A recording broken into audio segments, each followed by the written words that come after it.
السلام علیکم ورحمۃ اللہ وبرکاتہ۔ آپ یوٹیوب چینل دیکھ رہے ہیں، میں خرم خورشید ہوں۔ میں ایک واقعے سے شروع کرتا ہوں اپنا ولاگ۔ حضرت علی اور حضرت فاطمہ رضی اللہ تعالیٰ عنہ کی انگیجمنٹ ہو چکی ہے، کمی پیشی معاف کر دیں، نکاح بھی ہو چکا ہے۔ اب حضرت علی آتے ہیں، یا رسول اللہ میں رخصتی کا خواہش مند ہوں۔ اور ہے حضرت صلی اللہ علیہ وسلم کہتے ہیں اچھا علی رخصتی کا خواہش مند ہو، رہائش کا کیا حالات ہے، رہائش کدھر ہے؟ حضرت علی کہتے ہیں رسول اللہ رہائش تو میری اپنی نہیں ہے ابھی۔ حضرت علی نے کہا کوئی بات نہیں، گھر میں کیا سامان ہے؟ حضرت علی نے جو بھی بتایا، حضرت صلی اللہ علیہ وسلم نے کہا ایسا کرو، یہ لوہے کا زرہ جو ہے نا تمہارے پاس، حضرت علی نے بتایا رسول اللہ میرے پاس لوہے کا زرہ ہے جنگ میں پہنا۔ حضرت صلی اللہ علیہ وسلم نے کہا علی ایسا کرو وہ لوہے کا زرہ بیچو، صحیح ہے نا، اور مکان کرائے پہ لے لو۔ حضرت علی نے ایسا ہی کیا، وہ لوہے کا زرہ حضرت عثمان غنی رضی اللہ تعالیٰ عنہ نے خرید لیا۔ حضرت علی نے جا کے ایک مکان لے لیا مدینہ کے بالکل آخر میں، شہر کے آخر میں بالکل، صحیح ہے۔ کبھی پیشے اللہ پاک معاف کریں، اور میرا خیال ہے وہ شاید کرائے پہ لیا تھا۔ تو حضرت عثمان غنی رضی اللہ تعالیٰ عنہ نے وہ زرہ بعد میں حضرت علی کو پھر گفٹ کر دیا۔ تو حضرت علی نے آ کے حضرت صلی اللہ علیہ وسلم کو جب ساری رودات سنائی اور کہا کہ رسول اللہ حضرت عثمان نے وہ زرہ لیا تھا اور وہ پھر مجھے واپس ہدیہ کر دیا، تو حضرت صلی اللہ علیہ وسلم نے بڑی دعا دی حضرت عثمان کو اور کہا عثمان اللہ آپ سے راضی ہو اور اس کا اجر عظیم دے۔ anyway خیر، اب حضرت فاطمہ کی رخصتی ہے، حضرت صلی اللہ علیہ وسلم نے اپنی ازواج کو کہا، ازواجہات کو کہا کہ فاطمہ کو تیار کرو اور علی کے گھر چھوڑ آؤ، اونٹ پہ بٹھا۔ یاد رکھیں یہ اس کائنات کی بہترین شادیوں میں سے ایک شادی ہے، جوڑا آسمانوں پہ طے ہوا ہے۔ اللہ پاک نے فرمایا میرے پیارے نبی میں نے فاطمہ کے لیے علی کو پسند کیا ہے۔ اور رخصتی کیسے ہو رہی ہے کہ جائیں اپنی، مجھے یاد نہیں کون سی زوجہ تھی جن کو کہا کہ جاؤ فاطمہ کو تیار کرو، اونٹنی پہلی گھر چھوڑ آؤ، کوئی برات نہیں، کوئی ڈھول ڈھمکا نہیں، کچھ نہیں، شہر کے آخر میں گھر ہے، حضرت فاطمہ کو وہاں چھوڑ دیا۔ اب ہمارے معاشرے میں عموماً یہ عام سا جھگڑا ہے جو گھروں میں ہو رہا ہے، مجھے گھر بنا کے دیں، مجھے گھر بنا کے دیں، بیویاں مجھے گھر نہیں بنا کے دیا، اتنے سال ہو گئے شادی کو مجھے گھر نہیں بنا کے دیا، اتنے سال ہو گئے میرا گھر نہیں، میرا اپنا گھر نہیں۔ واللہ مجھے ایک بات بتائیں، حدیث کی روح سے اور قرآن کی کسی ایک آیت کی روح سے کیا یہ ڈیمانڈ عورت مرد سے کرتی ہے اور جھگڑتی تو کیا یہ جائز ہے؟ کیا مرد شادی کے کانٹریکٹ پہ یہ لکھتا ہے کہ میں تمہیں گھر بنا کے دوں گا؟ اللہ پاک نے جو حکم قرآن میں جو احکامات مرد کے لیے نظر آتے ہیں وہ سب اتنے نظر آتے ہیں کہ میرے بندے جو بھی تمہیں رزق حلال ملے اس میں بہترین اپنے بیوی بچوں پہ خرچ کرو اور اپنے والدین پہ خرچ کرو، بہن بھائیوں کا نام بعد میں آتا ہے۔ ایون تو بہن بھائیوں کو کبھی پیچھے اللہ پاک معاف کرے زکوٰۃ کے زمرے میں ڈالا جاتا ہے کہ میرے بندے جو تم کو میں دے رہا ہوں اس میں سے بہترین خرچ وہ ہے کہ اپنے بیوی بچوں پہ اور اپنے والدین پہ خرچ کرو، ٹھیک ہے نا؟ تو رزق حلال میں جھگڑے کس بات پہ ہو رہی ہے؟ آپ مجھے گھر نہیں بنا کے دے رہے، میرا گھر نہیں ہے، میں رہوں کہاں؟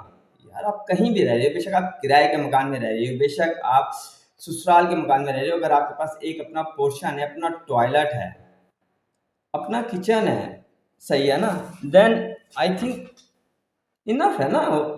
ہو سکتا ہے مرد کے پاس سچویشن نہ ہو، حالات نہ ہو، صحیح ہے نا، اس کی گنجائش نہ بن رہی ہو، اگر وہ حلال کما کر لا رہا ہے یا حلال کما کر بھی نہیں لا رہا، کم از کم حلال آپ لوگ پہ خرچ کرنے کی کوشش کر رہا ہے، تو یاد رکھیں کیا پتہ اس کے اس حلال کی کوشش کی وجہ سے آپ لوگ کینسر، صحیح ہے نا، T B, sugar, blood pressure, ایسے امراض جن کی وجہ سے بندہ ساری زندگی میں بستر پہ پڑ جاتا ہے، ریورس ہی نہیں ہوتے، فالج دل کی بیماری سے، ہارٹ اٹیک سے آپ لوگ بچے پڑے، کیا پتہ اس کی اس کوشش کی وجہ سے، کیا پتہ۔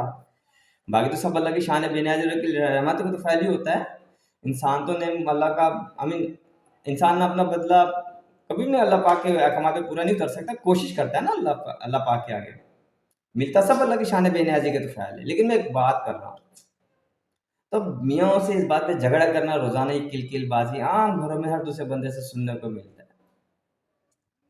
تو حضرت علی کا واقعہ میں نے پہلے ہی سنا دیا، کوئی مرد یہ کانٹریکٹ کر کے نہیں آتا، اگر مرد اور عورت کا کوئی کانٹریکٹ خرچے کا لکھا گیا اسلام میں تو وہ صرف یہ لکھا گیا ہے کہ مرد نے عورت کو جو دینا ہے حق مہر دینا ہے بس، اور اپنی حیثیت کے مطابق اپنی انکم کے مطابق اس کو خرچہ دینا ہے، صحیح ہے نا؟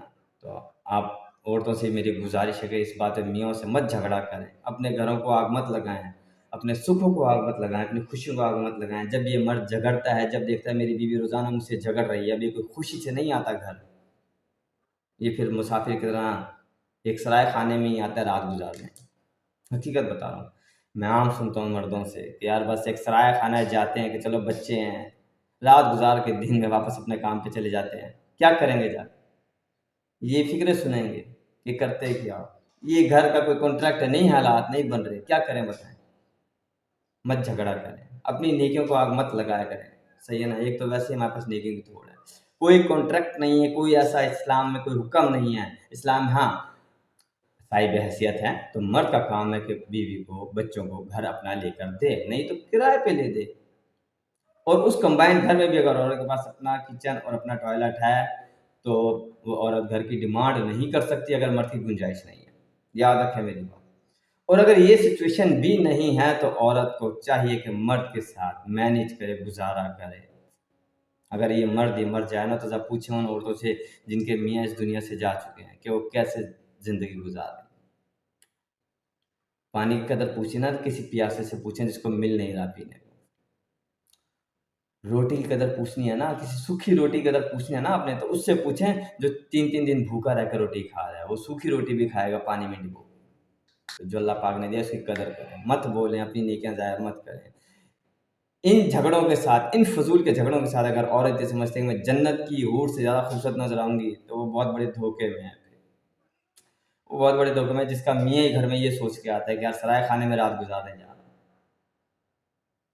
اپنی زندگیاں خراب مت کریں، زندگی تھوڑی سی ہے، میاں بیوی کو چاہیے خوشی سے گزاریں، بیوی کو چاہیے میاں کے ساتھ کوآپریٹ کر کے چلے، اور کوئی ایسا فکر کوئی ایسا جملہ مت بولے جو اس میاں کی شان کے خلاف جاتا۔ دعا میں یاد رکھیے گا، فارورڈ ضرور کیجیے گا، اور کوئی بات بری لگی ہو تو انتہائی معذرت، فی امان۔